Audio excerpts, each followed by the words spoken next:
more quickfire type questions for you here, Jon, before we wrap. What would you say is one of the most important questions healthcare marketers should be asking themselves right now? I think they should be asking themselves, what does this mean for my members? I think they should, that first step towards putting those members first, ask yourself that, not what do we need to tell them? What do we want them to know? What do they need to hear? I think if you start your conversation or your thought exercise from that, that's a good beginning. I love that. And you know, I think it's something we all know, but I think we have to remind ourselves of on a frequent basis. And this is that wake up call. It's the outside in, right? Not, to your point, it's worth underscoring, not what we want to say, but what they want and need to hear. Exactly right. For folks listening, what's one thing they can do starting tomorrow to help rebuild trust, not just only for their organization, but for the industry as a whole? Well, I think, again, to go back to those anecdotes that we all have, and I would like, and I'm not just being plain to your audience here, I would like to hear more anecdotes of when the system works, when the system made a difference in somebody's life in a way that is meaningful.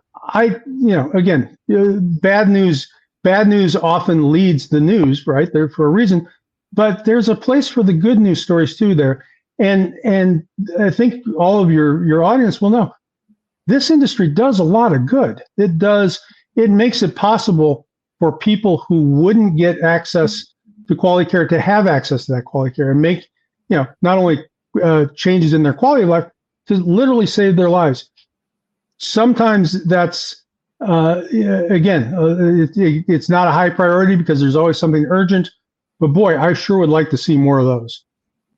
Yeah, I think that's such a great point, that we need to talk about our commitments on a broad level, but we need to also show progress against that, right? Like, even if it's this one thing that happened over here that made a difference, that made an impact for that one person, and it is a shining example of living up to the commitment that you've made as a brand, as an organization, and it gives us all hope that could be my experience too, right? We're moving toward a reality where that experience they had over here could be mine too. Right, and remember, like all communications, right? It gets consumed by different constituencies, right? So those good news stories aren't just for the benefit of members, like here's how good we are. They're for the people working in this industry as well too. Yes. Who sometimes need to be reminded the work they're doing is important and it matters and makes a difference.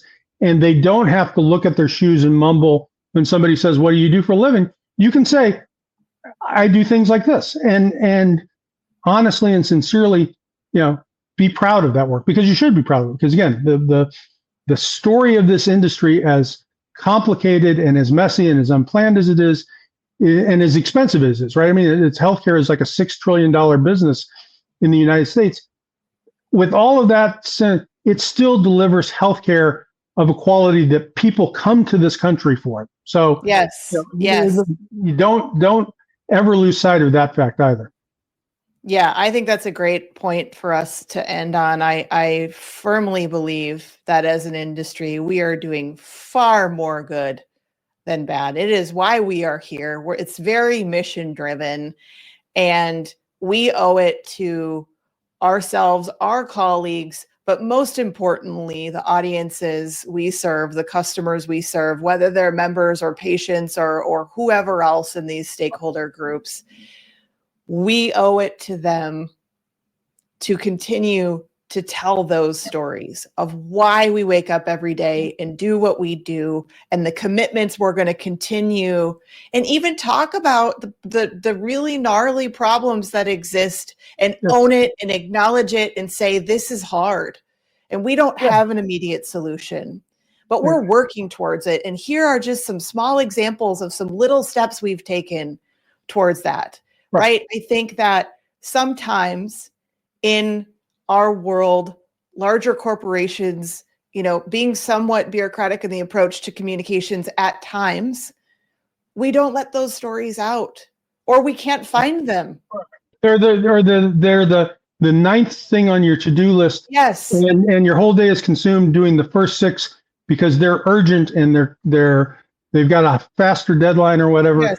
And you're driving home and you think, I didn't do that thing. Well, that thing, that capturing that puzzle may not be the most urgent thing, but it may be the most important thing on your list. And it's just a function of our world that, those things end up as ninth sometimes.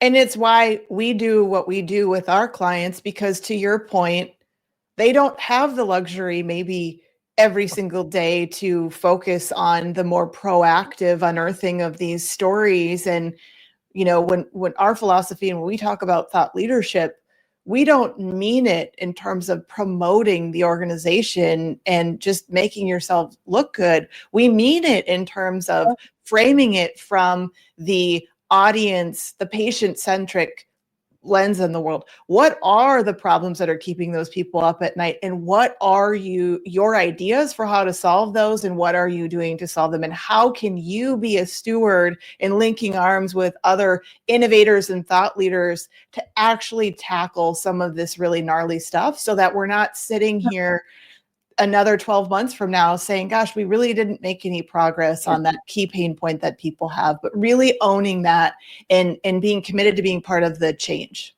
Yeah. And I'll echo that. When I was on the client side of things, one of the great uses I had of an agency was exactly that. Take them out of the firefight, give them a project that's really important, but needs consistency and constancy of effort, and say, I can fight the fires all day, but I need to know that you guys are also pushing forward this program too, because it's not as urgent perhaps every day, but boy, in the long term, it's just as important, if not more so. So I think that's a great way to allocate resources. Yeah, absolutely. And a great way to wrap the conversation today. I again want to acknowledge the human toll of this tragedy. Yes. It is a sobering reminder of the stakes that we're dealing with in healthcare, not just for individuals, but for the system as a whole. Rebuilding trust isn't going to be easy. It's going to require a sustained effort, open dialogue, and a willingness to admit when we've fallen short.